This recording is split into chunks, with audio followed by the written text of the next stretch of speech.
Le rapport final de l'examen périodique universel du Congo a été adopté ce vendredi 21 mars 2014. C'était au cours de la 25e session ordinaire du Conseil des droits de l'homme tenue à Genève en Suisse. Session au cours de laquelle la délégation congolaise conduite par Bienvenue Okimi, ministre de la Communication et des Relations avec le Parlement, en présence de Catherine Mbonza Lipiti, ministre de la Promotion de la femme et de l'intégration de la femme au développement, a défendu une fois de plus ce document peu avant son adoption. Monsieur le Président, en renouvelant ici son engagement en faveur du mécanisme de l'examen périodique universel, auquel il a adhéré sans réserve, depuis sa mise en place, le Congo, sous l'impulsion de son Excellence M. Denis Sassou Nguesso, Président de la République, est mobilisé et ne ménagera aucun effort en vue de consolider les fondements d'une société libre où le respect des droits et libertés fondamentaux des citoyens demeure une exigence cardinale. Une société toujours régie par la règle de droit, au bénéfice de la cohésion nationale, en raison du renforcement du contrat social congolais.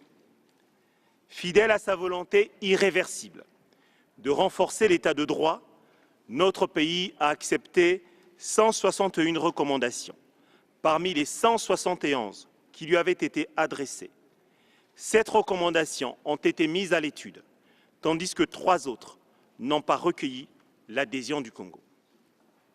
Monsieur le Président, la plupart des recommandations qui ont recueilli l'adhésion du Congo étaient déjà en cours d'exécution. En regroupant ces recommandations sur une base thématique, les observations du Congo portent sur les aspects ci-après. Premièrement, la signature et la ratification des instruments juridiques internationaux relatifs aux droits de l'homme. Le Congo est partie à la plupart des instruments juridiques internationaux en matière des droits de l'homme.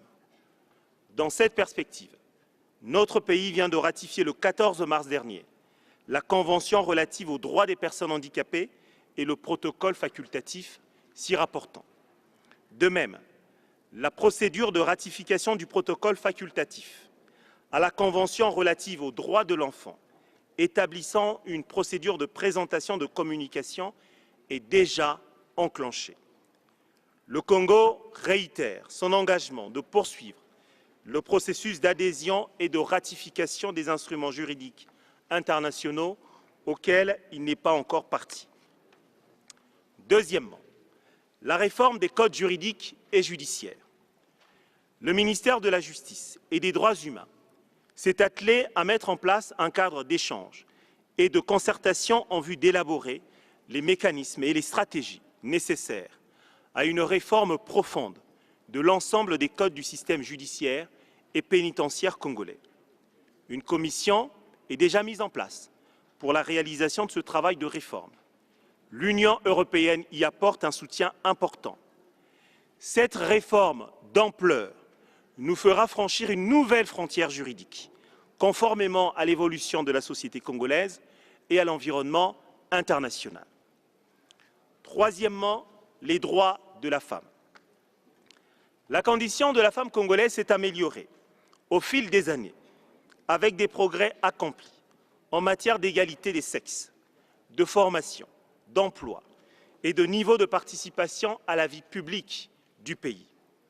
Depuis donc janvier 2014, le gouvernement a entrepris une vaste campagne de sensibilisation des femmes et des filles, notamment dans les zones rurales.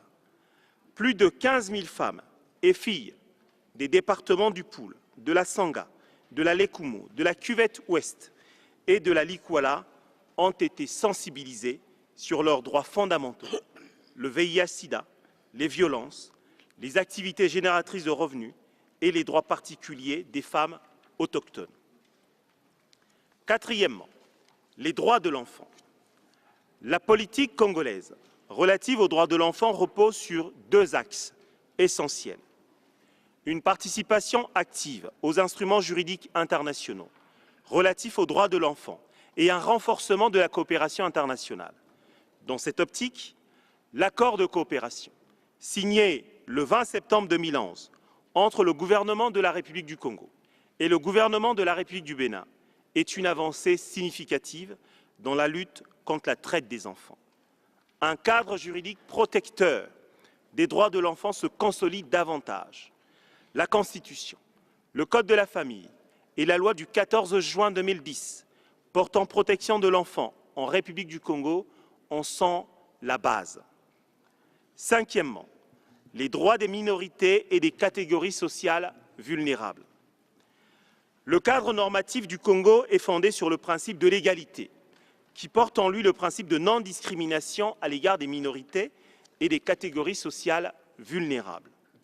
Ce cadre juridique s'est matérialisé avec la promulgation de la loi du 25 février 2011 portant promotion et protection des droits des populations autochtones.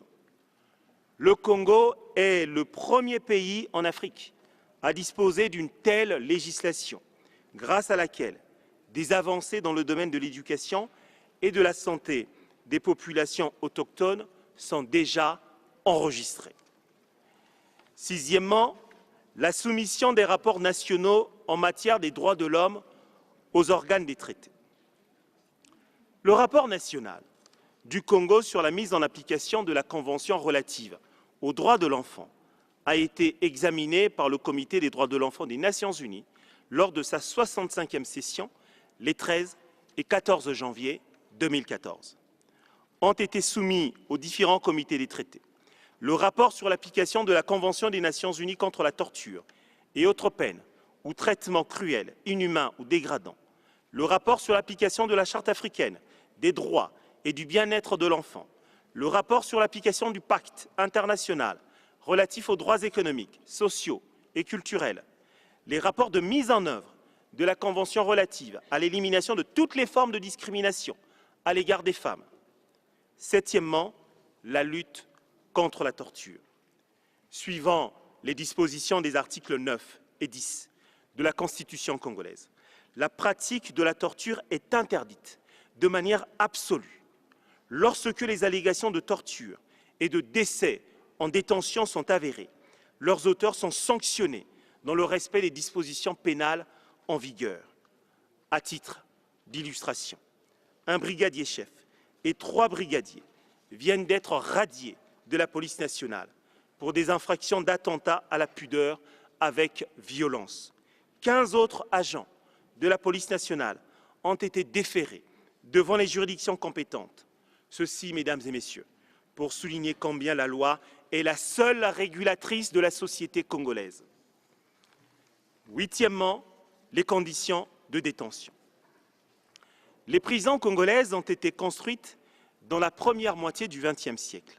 Leur capacité d'accueil initiale ne correspond plus à la population carcérale actuelle. D'ores et déjà, répondant à l'appel de son histoire et à celui de la communauté internationale, le Congo a engagé un programme de réhabilitation et de construction des structures pénitentiaires. Les prisons de Mosaka, d'Owando, d'Evo, de Wesso, Infondo ont été construites pour certaines et réhabilitées pour d'autres. 2 centres pénitentiaires sont en construction, à Brazzaville et Pointe-Noire, avec respectivement une capacité de 1700 places et 600 places. Toujours sur ce volet, les prisons congolaises sont ouvertes à toutes les sollicitations des organisations non gouvernementales des droits de l'homme et autres institutions. Ceci conformément à nos textes juridiques portant protection des droits de l'homme. Pour résoudre le problème des détentions provisoires, quelque peu longues, le ministre d'État, garde des Sceaux, ministre de la Justice et des Droits humains, Maître Aimé Emmanuel Yoka, vient de prendre des mesures d'accélération des procédures de mise en liberté provisoire et de libération conditionnelle. Neuvièmement, l'indépendance de la justice et le renforcement des capacités des institutions judiciaires. L'indépendance de la justice au Congo, nous l'avons dit et nous le réaffirmons aujourd'hui, est garantie par l'article 136 de la Constitution. Elle s'exerce donc librement, bien entendu, dans le respect des droits des justiciables et des prévenus. Les procédures judiciaires se déroulent dans le strict respect de la loi et conduisent à des décisions rendues contradictoirement. La politique de renforcement des capacités des institutions judiciaires et pénitentiaires est en cours d'exécution. L'amorce de cette politique a été la réforme de la carte judiciaire congolaise qui a permis la création de nouvelles juridictions afin de mieux rapprocher la justice des citoyens. Il s'agit notamment de la création de 6 tribunaux de grande instance et d'une dizaine de tribunaux d'instance. Pour donner plus de cohérence à cette démarche, 500 jeunes magistrats ont été recrutés ces dernières années et 300 autres sont en formation au Congo et à l'étranger. Nous en venons maintenant aux recommandations mises à l'étude. Monsieur le Président, à l'occasion de son rapport national soumis au titre du second cycle de l'examen périodique universel, le Congo avait à l'étude 7 recommandations. Celles-ci ont fait l'objet des réponses écrites du gouvernement. Il s'agit des recommandations 113.1 à 113.7. Notre pays accepte la recommandation 113.1 sur la ratification des amendements de Kampala relatifs au statut de Rome. De même qu'il accepte la recommandation 113.3 sur l'adhésion au protocole facultatif à la Convention relative aux droits de l'enfant établissant une procédure de communication. Il en est de même de la recommandation 113.4 sur la coopération avec la Cour pénale internationale. Celle-ci est déjà en train d'être mise en œuvre.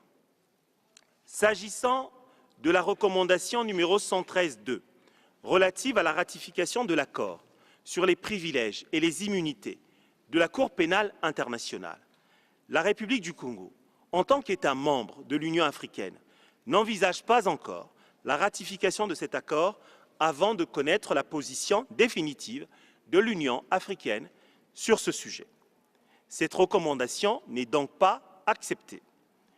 Sur les recommandations 113.5, 113.6 et 113.7, se rapportant à l'invitation permanente aux titulaires de mandats thématiques, le Congo affirme son engagement à coopérer avec toutes les institutions des Nations Unies, y compris avec celle du Conseil des droits de l'homme. La coopération entre le Congo et les procédures spéciales du Conseil des droits de l'homme s'est matérialisée au cours de ces dernières années par la visite du rapporteur spécial sur les droits de l'homme des populations autochtones du 2 au 12 novembre 2010, la visite du groupe de travail sur les disparitions forcées ou involontaires du 24 septembre au 3 octobre 2011. Les demandes de visite de travail adressées au titre des procédures spéciales feront l'objet d'une attention particulière du gouvernement congolais.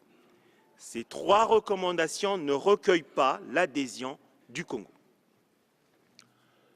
Monsieur le Président, la Déclaration universelle des droits de l'homme a cristallisé en termes inoubliables les idéaux de la société internationale. Elle a permis d'incontestables progrès, mais bien des défis restent encore à relever. Permettez-moi, Monsieur le Président, tout en ayant à l'esprit notre lente émergence à la liberté, acquise en 1960, de souligner que le contrat social congolais ne saurait faire abstraction des droits fondamentaux de la personne humaine. La bataille portant revalorisation du genre humain est inscrite dans notre histoire et nourrit notre destin manifeste. Certes, dans le détail, la construction d'un État de droit passe d'abord par la mise sur pied des institutions qui le garantissent, la démocratie devant ici toujours aller de pair avec l'indépendance de la justice. Et c'est ce à quoi la République du Congo, jour après jour, s'attelle.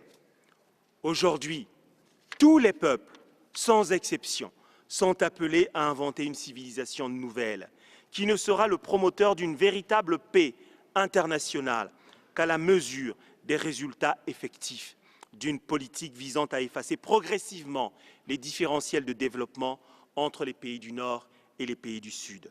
C'est aussi en termes de niveau de vie que peut se lire en pratique les progrès en matière de droits de l'homme. La République du Congo entend garantir en son droit interne tous les segments portant protection des droits de l'homme. En cet instant de conclusion, je souhaiterais vous appeler, Monsieur le Président, Mesdames et Messieurs, à prendre conscience des problèmes qui auront été ceux de notre pays depuis l'indépendance. Ayant connu des heures difficiles, dans le fracas de conflits internes porteurs de violence et de négation de droits de l'homme, la République du Congo est entrée, sous la présidence de son Excellence M. Denis Sassou Nguesso, dans une phase de stabilité et elle s'est engagée dans un processus de développement impétueux, justifiant désormais d'une croissance très soutenue.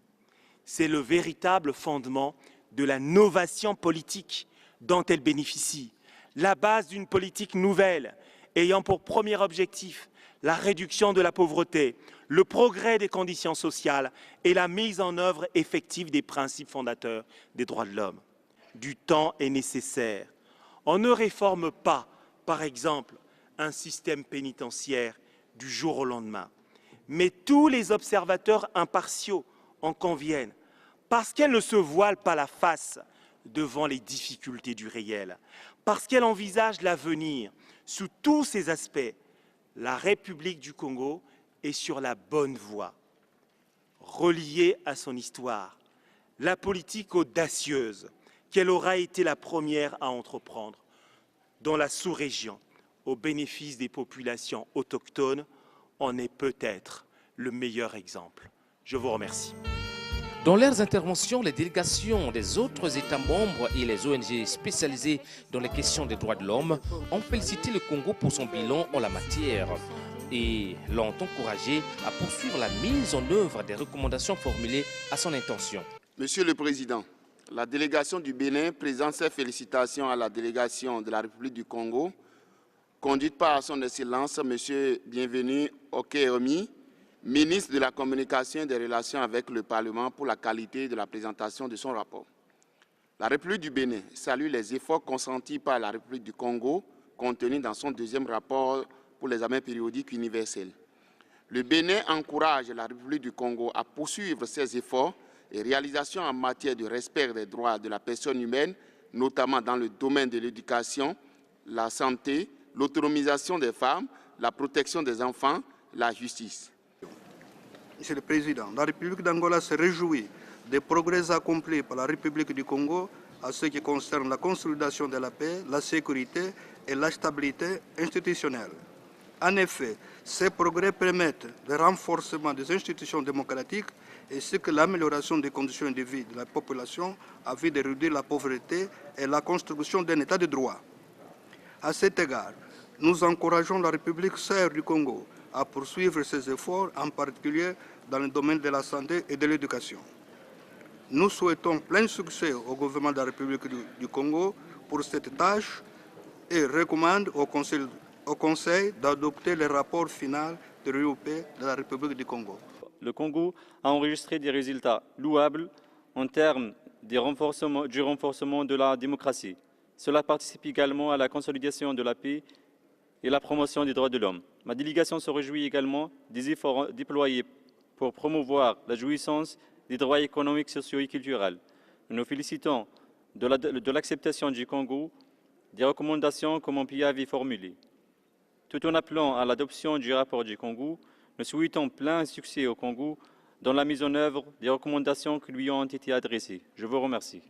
OCAPOS International note avec satisfaction les recommandations des États adressées au gouvernement du Congo, de même que les observations pertinentes qui nous préoccupent aussi, notamment celles relatives au respect des droits humains dans ces pays. Félicitons la délégation congolaise qui a déclaré que la création d'un ministère de la promotion de la femme et de l'intégration de la femme au développement répondait aux aspirations et aux attentes des femmes en matière de droits humains. Il a ajouté que l'égalité entre les sexes était également garantie par la Constitution et que la loi assurait aux femmes et les hommes un accès égal à l'emploi, etc.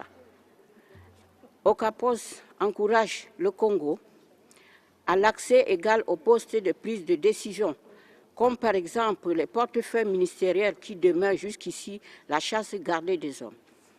Ocapos International salue les efforts déployés par le Congo pour surmonter les inégalités entre les sexes, cependant très préoccupé concernant les dispositions juridiques, les pratiques coutumières et les traditions locales discriminatoires se rapportant au mariage, à l'héritage et aux droits de propriété. Dans sa réplique, le ministre de la Communication et des Relations avec le Parlement a rassuré tous les États membres, les ONG et les institutions des Nations Unies de la volonté du Congo à renforcer ses institutions démocratiques, condition sine qua non pour un État de droit. Bienvenue au Kémi a remercié en même temps tous les soutiens que le Congo a bénéficié de la part de tous les États membres et les ONG spécialisées dans les questions de droits de l'homme. Une fois de plus, suivons le ministre de la Communication. Je voudrais vous remercier d'avoir pris la parole, d'avoir fait des observations sur notre politique nationale portant protection des droits de l'homme. Je me réjouis que l'ensemble des prises de parole ait d'une certaine manière sanctifié le chemin pris par le Congo. Notre chemin reste la démocratie. Notre ambition ultime, notre frontière, c'est d'établir un cadre juridique portant protection des droits de l'homme dans notre pays. Les réformes opérées ont eu pour perspective réelle que d'atteindre cet objectif. Et je voudrais le souligner ici. Que ce soit notre Constitution, que ce soit notre organisation pénale, tout est fait dans ce pays pour qu'aucun enfant du Congo puisse subir quelques inconvénients juridiques que ce soit, en raison de quelques opinions politiques que ce soit. J'entends ici effectivement parler de disparité. J'entends ici effectivement parler de corruption, mais nous avons mis en place un certain nombre de mécanismes portant lutte contre la corruption, l'Observatoire national de lutte contre la corruption, la Commission nationale de lutte contre la corruption. Et ces instances n'ont de cesse de formuler des observations et aussi d'amener vers la justice des personnes qui auront été soupçonnées de corruption. Tous les mécanismes juridiques dans notre pays visent à lutter contre cela. Mais bien entendu que ici et là, on peut observer des atteintes aux règles de droit. À ce moment-là, la justice congolaise est saisie et cette justice, à ce moment-là, se prononce aussi avec intransigeance, je dois le rappeler. L'ambition ultime du Congo reste la démocratie. Nous nous inscrivons dans le concert des nations qui ont construit leur place dans le système international sur ce fondement-là. Notre histoire est là pour témoigner de l'évolution de ce pays. Depuis l'accession à l'indépendance jusqu'à maintenant, le contrat social congolais est fondé sur la démocratie et sur la loi, rien que sur la loi, et je voudrais le souligner. Les efforts que nous avons opérés dans le pays ont aussi pour ambition de faire en sorte qu'il y ait une accessibilité aux soins, une accessibilité aux médicaments. La santé, l'éducation occupent les premiers plans dans le budget de l'État congolais. Cette année encore, c'est la deuxième année consécutive que nous consacrons des sommes importantes à l'éducation et à la santé. Nous construisons dans chaque département du pays un hôpital général. Nous faisons aussi en sorte que les populations autochtones aient accès aux soins de santé, aux médicaments. Nous avons rapproché l'école du Congo des populations autochtones.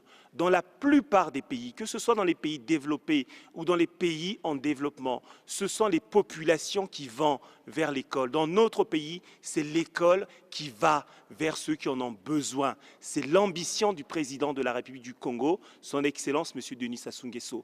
Parce que nous savons aussi que notre place dans le concert des nations est conditionnée par notre capacité à avoir des ressources humaines de qualité. Et c'est la raison pour laquelle nous investissons énormément dans ces secteurs. Mesdames et messieurs, il faut du temps dans tous les domaines.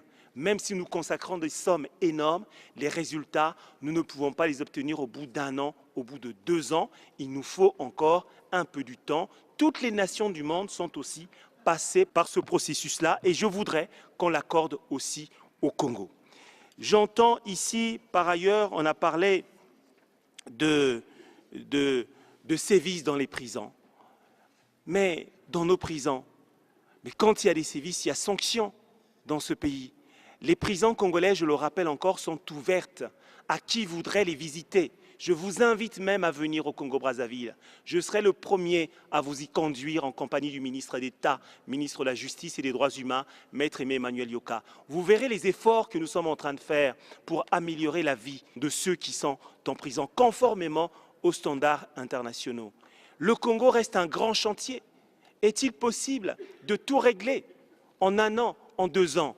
Non, cela n'est pas possible. Il faut encore du temps. Mais ce qui est important ici, c'est que vous ayez sanctifié la politique portant protection des droits de l'homme que nous menons au Congo-Brazzaville. Que vous ayez dit à la communauté internationale que voilà, la voie qui est la nôtre est la bonne voie. En même temps, c'est un encouragement que vous accordez au peuple congolais et je voudrais vous en remercier. C'était au président du Conseil, le Gabonais Baudelaire Ndong, et là, nouvellement élu à cette fonction, de conclure en ces termes. Je remercie Son Excellence Monsieur le Ministre pour sa présentation et pour la participation de la République du Congo dans le processus de l'examen périodique universel. Je vais donc proposer à ce Conseil d'adopter la décision relative au document final de l'examen périodique universel du Congo, telle qu'elle apparaît sur l'écran. Je ne vois pas d'objection. La décision est adoptée. Tous les membres de la délégation congolaise aux Assises de Genève ont exprimé leur sentiment de joie au sortir de la salle de l'Alliance et des civilisations du Palais des Nations. C'est pour moi une grande satisfaction parce que je pense que le Congo le mérite. Quand on regarde toutes les réalisations qui sont en train de s'effectuer au niveau de notre pays, et puis quand on regarde aussi le document que nous allons présenter, je crois que tous ils ont été unanimes que le Congo a présenté un bon document. Les recommandations liées à la question de la femme trouvent bien un sens parce qu'elles s'inscrivent déjà dans le programme que nous sommes en train de mettre en œuvre. Donc c'est pour cela qu'il a été dit en introduction que certaines recommandations sont déjà en cours. Et effectivement, pour ce qui concerne la promotion de la femme, je crois que la majorité, ce sont des actions que nous sommes en train de mener. Et là, au titre du programme 2014, nous avons eu le privilège d'avoir une augmentation de notre enveloppe financière. Et je crois que d'ici là, nous allons nous mettre en œuvre pour que les femmes du Congo, les problèmes des femmes soient réglés. Nous venons à peine de terminer l'adoption du rapport final du Congo dans le cadre de l'examen périodique du second cycle. Je suis très heureux d'avoir fait aboutir ce processus avec succès. Vous avez été dans la salle, vous avez suivi comment les États ont fait leurs interventions, y compris les organisations internationales. On a apprécié les efforts accomplis par le Congo. C'est vrai, nous avons encore de nombreux défis à relever, mais nous sommes sur la bonne direction et je pense que nous ne pouvons qu'être satisfaits. L'exercice qui vient de se passer fait partie déjà de la campagne de notre second mandat au Conseil des droits de l'homme. Vous savez que si nous n'avions pas réussi cet examen, notre crédit aurait été entamé. Le fait d'avoir réussi cet examen participe déjà à la promotion de notre candidature. C'est vrai qu'il faudra mettre en place des mécanismes internes. Il faudra aussi mobiliser des ressources, tant financières, humaines que matérielles. Mais notre pays a les moyens de sa politique. Nous sommes sûrs que dans quelques mois, une campagne va être engagée, que des ressources humaines vont être mobilisées, que des moyens financiers vont être mis à la disposition et des services centraux et des services extérieurs. Moi, j'ai confiance en notre gouvernement, je sais que les choses iront bien. Les recommandations qui nous sont destinées doivent être à tout prix mises en œuvre. Et ça, je le dis de manière solennelle, tout le monde doit se mobiliser pour mettre en œuvre ces recommandations pour que le Congo puisse bénéficier toujours de son aura au niveau international. Le rapport national du Congo sur les droits de l'examen, sur les droits de l'homme, dans le cadre de l'examen périodique universel, vient d'être adopté. C'est un signal fort d'encouragement, je crois qu'on peut le dire sans détour, mais sans excès ni triomphalisme, qu'il s'agit d'une véritable reconnaissance internationale des efforts fournis par le gouvernement congolais, par le gouvernement de notre pays en matière de promotion et de protection des droits de l'homme. La réalisation, la promotion et la protection des droits de l'homme est un long processus. Et comme on le sait, la vie des nations n'est pas toujours un long fleuve tranquille. Évidemment, il y a eu beaucoup d'efforts qui ont été fournis. Ça, c'est incontestable. La communauté internationale vient de nous le reconnaître. Mais en même temps, il faudrait reconnaître qu'il y a encore beaucoup d'efforts à fournir parce que tout n'est pas parfait. Il y a encore un long chemin à parcourir. Nous commencerons immédiatement le travail de la mise en œuvre des recommandations que nous avons acceptées. Nous connaissons le schéma, nous connaissons la procédure. Dès notre retour, il va falloir que des réunions, des concertations dans le cadre du comité interministériel s'engagent immédiatement pour que nous trouvions déjà des voies et moyens pour la mise en œuvre de ces recommandations. Ça, c'est la première phase du travail. Mais en même temps, et ça c'est un travail qui se fait en permanence, nous avons intérêt à renforcer considérablement le travail de mobilisation, le travail de sensibilisation. A noter que le prochain passage du Congo à l'examen périodique universel interviendra en 2017, toujours ici au Palais des Nations, cette fois-ci peut-être avec moins de pression puisque le chemin est dès à présent balisé.